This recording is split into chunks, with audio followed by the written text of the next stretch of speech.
নমস্কার বন্ধুরা, কেমন আছেন সবাই? আজ আমি রান্না করেছি লাউ দিয়ে মাছ। প্রথমে আমি মাছগুলো ভেজে নিচ্ছি লবণ হলুদ দিয়ে মেখে। মাছ ভাজা হয়ে গেলে মাছগুলো আমি তুলে নেব।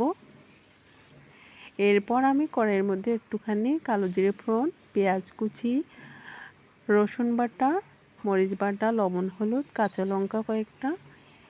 এরপর মশলাটা কষানোর পর আমি লাউগুলো অ্যাড করে দিয়েছি।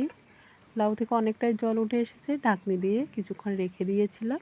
সেদ্ধ হওয়ার পর কিছুটা ভেঙে দিয়েছি। এরপর মশলা বাটা, এরপর ভেজে রাখা মাছ আর সবশেষে একটু জিরে গুঁড়ো দিয়ে নামিয়ে নিয়েছি। এই তো আমার লাউ রান্না রেডি। এরপর কালো জিরে রসুন ফোড়ন দিয়ে আমি লাল শাকটাকে ভেজে নিয়েছি। লাল শাক ভাজা হয়ে গেলে আমি তুলে নিয়েছি। এরপর করেছি হলো কচু শাক পাতার ভর্তা। কচু পাতাগুলো আমি আগে থেকে একটু ভাপ দিয়ে রেখেছি।